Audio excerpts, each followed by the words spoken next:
Soal 1A nomor 3. Bagaimana cara perusahaan dapat memasuki pasar internasional? Jawaban. Dalam memasuki pasar internasional merupakan keputusan strategis yang tidak hanya berkaitan dengan perluasan pasar, tetapi juga menyangkut kemampuan perusahaan dalam mengelola risiko, sumber daya, dan kompleksitas lingkungan global.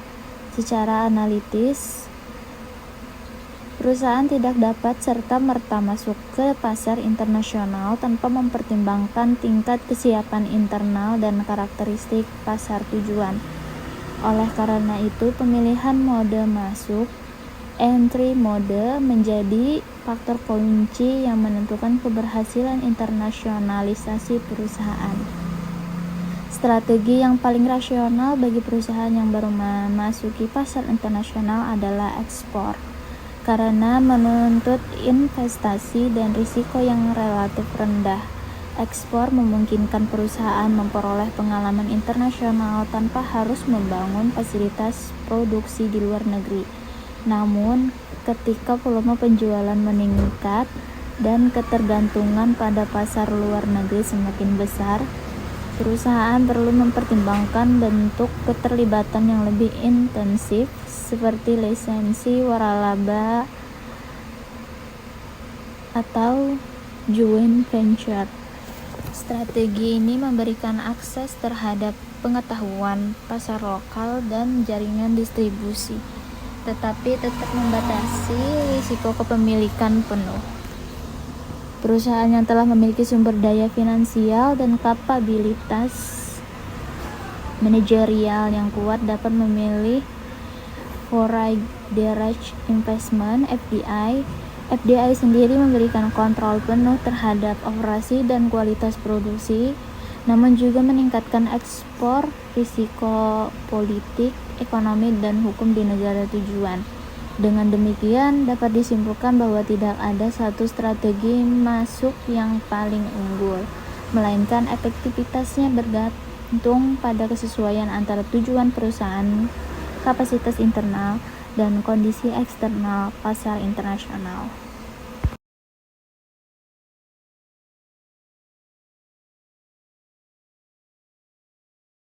Soal 2 nomor 3. Apa saja jenis industri yang berkembang di Kalimantan Selatan dan memiliki potensi untuk ekspor? Jawaban. Kalimantan Selatan merupakan struktur ekonomi yang masih didominasi oleh sektor berbasis sumber daya alam. Namun, justru hal ini memberikan keunggulan komparatif dalam perdagangan internasional. Secara analitis, potensi ekspor daerah ini terletak pada industri yang memiliki ketersediaan bahan baku lokal, skala produksi besar, dan permintaan global yang stabil. Industri pertambangan, khususnya batu bara, merupakan sektor ekspor utama Kalimantan Selatan. Permintaan global terhadap energi masih menjadikan batu bara sebagai komoditas strategis, terutama bagi negara-negara Asia. Namun, ketergantungan berlebihan pada sektor ini menimbulkan risiko jangka panjang, sehingga diperlukan penguatan sektor lain yang lebih berkelanjutan. Industri perkebunan dan agroindustri merupakan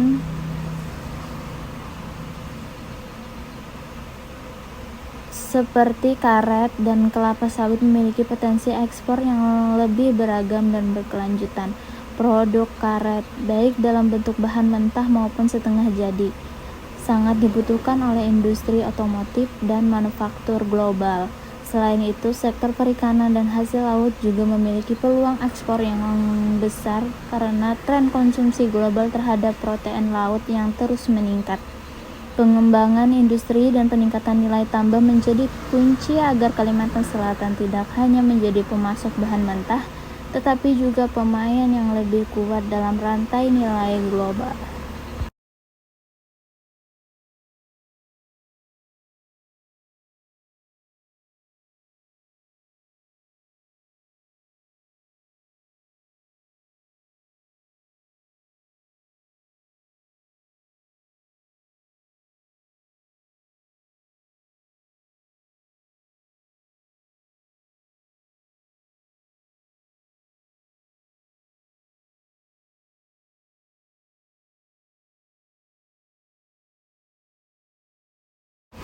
Soal 3 nomor 3. PT DEF adalah perusahaan yang berbasis di Indonesia dan ingin mengekspor produknya ke Eropa. Apa saja peraturan-peraturan yang harus dipatuhi oleh PT DEF untuk mengekspor produknya ke Eropa? Jawaban: ekspor ke pasar Eropa tidak hanya merupakan peluang ekonomi tetapi juga tantangan regulasi yang kompleks. Uni Eropa dikenal sebagai pasar dengan standar tertinggi dalam aspek kualitas, keselamatan, dan keberlanjutan. Oleh karena itu, secara analitis, keberhasilan PT DEF menembus pasar Eropa sangat ditentukan oleh tingkat kepatuhan terhadap regulasi, bukan semata oleh harga produk. Dari sisi domestik, PT DEF wajib memenuhi seluruh persyaratan legal ekspor Indonesia, termasuk perizinan usaha serta kelengkapan dokumen ekspor. Namun, kepatuhan ini hanyalah prasyarat dasar. Tantangan utama justru berasal dari regulasi Uni Eropa seperti standar keamanan produk serta regulasi bahan kimia, serta persyaratan lingkungan dan keberlanjutan. Regulasi ini mencerminkan orientasi Uni Eropa yang menempatkan perlindungan konsumen dan lingkungan sebagai prioritas utama. Regulasi Eropa seharusnya tidak dipandang sebagai hambatan semata, melainkan sebagai instrumen seleksi pasar. Perusahaan yang mampu memenuhi standar tersebut akan memperoleh kepercayaan pasar dan reputasi internasional yang kuat. Dengan demikian, kepatuhan regulasi menjadi bagian dari strategi daya saing jangka panjang, bukan sekedar kewajiban administratif.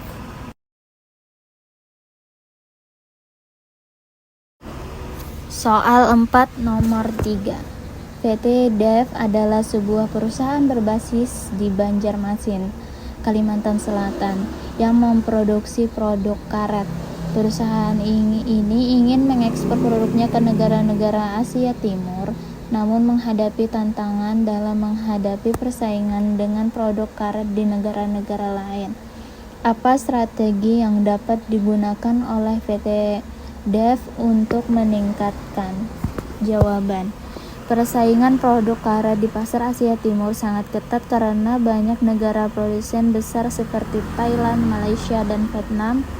Dalam konteks ini, PT DEF tidak dapat hanya mengandalkan keunggulan biaya tenaga kerja atau ketersediaan bahan baku.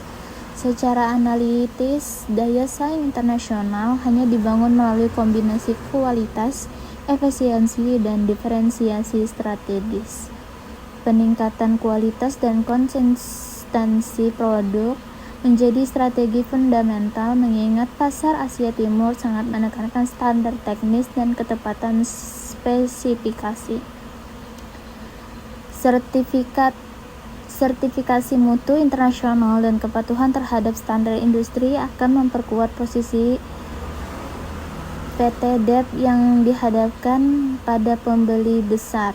Selain itu, efisiensi produksi dan logistik menjadi faktor penentu agar harga produk tetap kompetitif tanpa mengorbankan kualitas. Di sisi lain, PT DEF juga perlu membangun strategi pemasaran dan kemitraan jangka panjang. Kerjasama dengan distributor atau produsen di negara tujuan akan membantu perusahaan memahami dinamika pasar dan kebutuhan pelanggan. Secara strategi ini menunjukkan bahwa daya saing internasional tidak hanya ditentukan oleh apa yang diproduksi, tetapi juga oleh bagaimana perusahaan membangun hubungan, reputasi, dan kepercayaan di pasar global.